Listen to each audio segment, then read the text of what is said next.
Hello friends, welcome to our channel.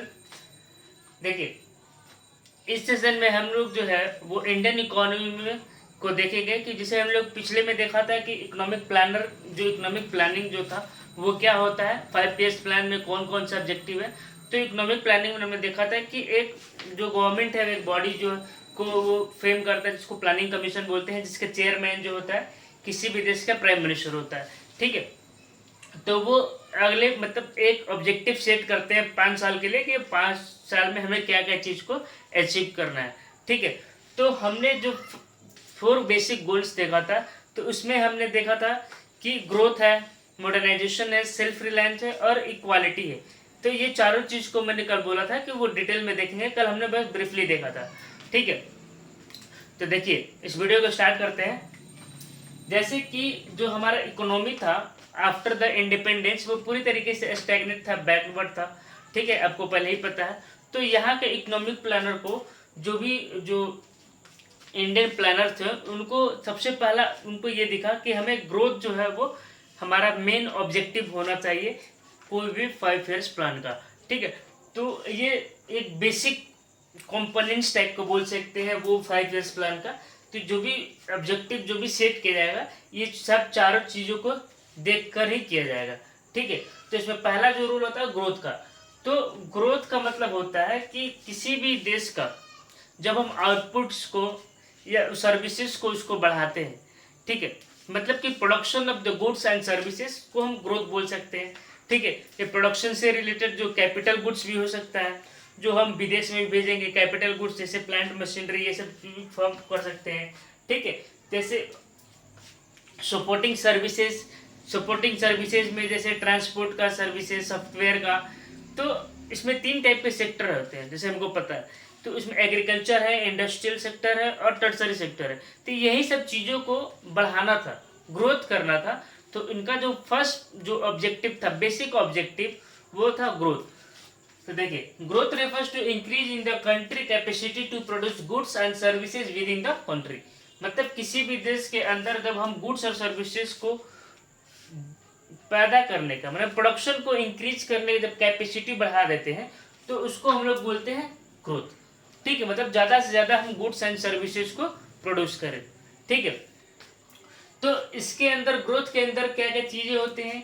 A large stock of productive Capitals, मतलब बहुत ज़्यादा Capitals, goods या फिर जो गुड्स एंड सर्विसेज है बहुत ज़्यादा प्रोडक्शन हो।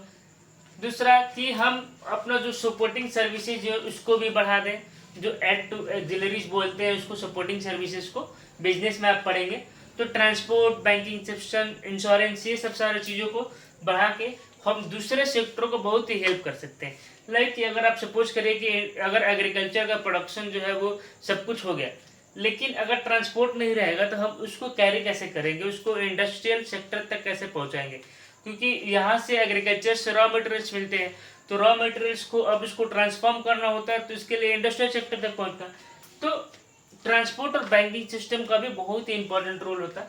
तो ग्रोथ में मेन ऑब्जेक्टिव जो था यही सब चीज़ था।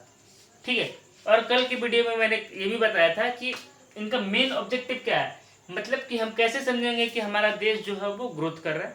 तो इसका मेन इंडिकेटर है जीडीपी। जीडीपी मतलब ग्रॉस डोमेस्टिक प्रोडक्ट। तो मैंने जब माइक्रो इकोनॉमिक्स पढ़ा रहा था तो उसमें जीडीपी का डेफिनेशन बताया था। तो जीडीपी का मतलब होता है कि जो भी market value final goods and services, ठीक है, the total final goods and services produce within the country in 1 year is known as GDP.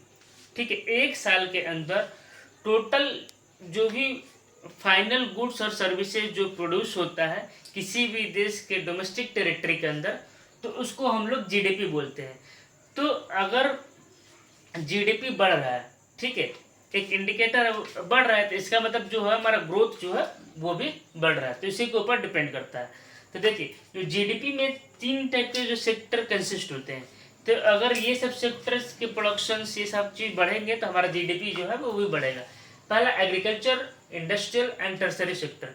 इसमें भी मैंने माइक्रो इकोनॉमिक्स में सारा का सारा चीज़ बता दिया है।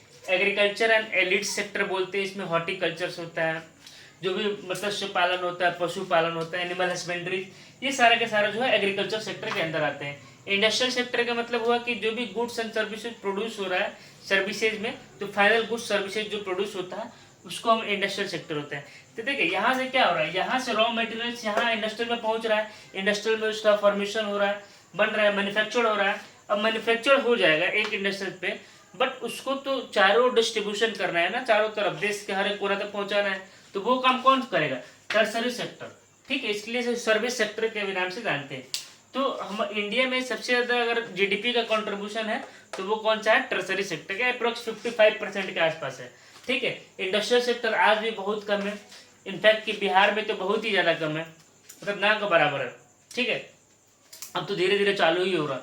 तो इंडस्ट्रियल सेक्टर का भी बहुत ज़्यादा रोल है एम्पावरमेंट प्रोवाइड करने में, लोगों को रोजगार जो देगा वो इंडस्ट्रियल सेक्टर टर्सरी सेक्टर में ही ज़्यादा लोग एम्प्लॉयड है। ठीक है, तो GDP of the any country derive for the 3 sector, agriculture, industrial and tertiary sector. ठीक है, द शेयर ऑफ इस sector makeup the structural composition of economy. ठीक है, ये तीनों सेक्टर के जो शेयर्स हैं, जैसे एग्रीकल्चर सेक्टर का जो शेयर्स है वो 20.19% के आसपास है, इंडस्ट्रियल सेक्टर का जो है वो 25.92% का, टर्सरी सेक्टर अप्रोक्स 54% के आसपास है।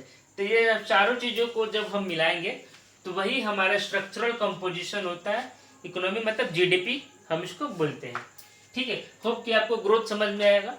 ग्रोथ मतलब इसका इंडिकेटर कौन सा है, जीडीपी है, ये सब चीज़ याद रखना है। सेकेंड, जो इंडियन प्लानर्स थे, अब उनको ग्रोथ के बाद उनको लगा कि मॉडर्नाइजेशन बहुत ही ज़्यादा ज़रूरी है यहाँ पे इंडिया में। अगर मॉडर्नाइजेशन नहीं होगा तो कोई भी ज़्यादा गुड्स एंड सर्विसेज प्रोड्यूस करना बहुत ही मुश्किल है। हम लेबर इंसेंटिव टेक्निक के थ्रू कैसे ज़्यादा गुड्स प्रोड्यूस कर पाएंगे, नहीं कर पाएंगे। तो यहाँ पे जो है तो नए नए टेक्नोलॉजीज़ को लाया गया। ठीक है, तो नए नए टेक्नोलॉजीज़ के थ्रू जो है हम अगर प्रोडक्शन करेंगे तो इफेक्टिव भी होगा और इफिशियंट भी, कम समय में भी होगा और बहुत ही ज़्यादा होगा।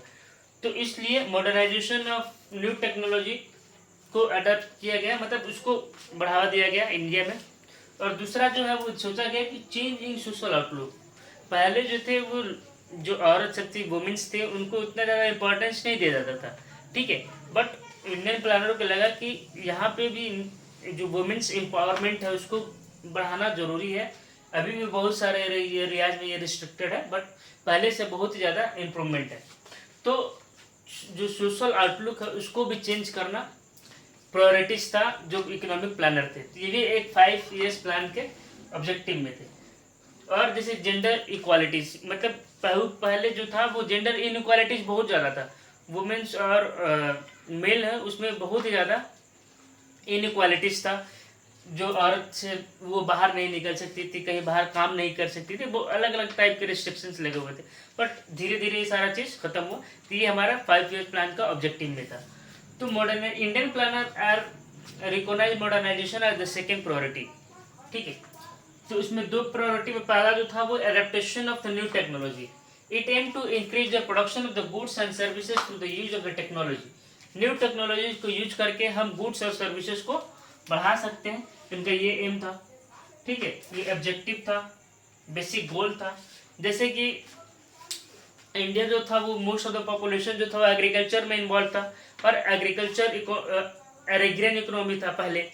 तो जैसे ग्रीन रिवोल्यूशन आया 59 में, तो ये सब सारे चीज़ से जो थे वो बहुत ही ज़्यादा बूस्ट मिला इकोनॉमी को।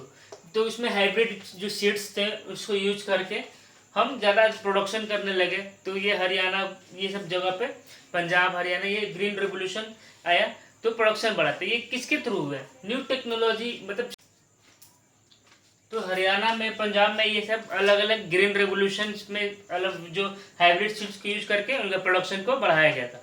तो ये भी एक न्यू टेक्नोलॉजी का एग्जांपल है।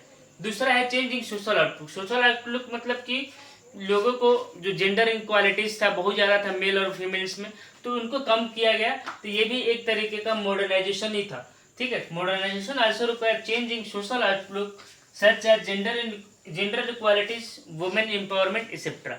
ठीक है, तो ये सब चीज़ भी जो थे वो मॉडर्नाइजेशन का पार्ट थे, और वो हमारा बेसिक गोल था 5 years प्लान का। तो होप आपको ये समझ में आएगा। अब नेक्स्ट वीडियो में हम 2 और जो बेसिक 5 years प्लान को जो ऑब्जेक्टिव थे सेल्फ रिलायंस और इक्वालिटीज उसके बारे में पढ़ने की कोशिश करेंगे। अगर मेरा वीडियो पसंद आ रहा है तो आप लोगों के साथ शेयर करें, और इस वीडियो में बस इतना ही। Thank you so much.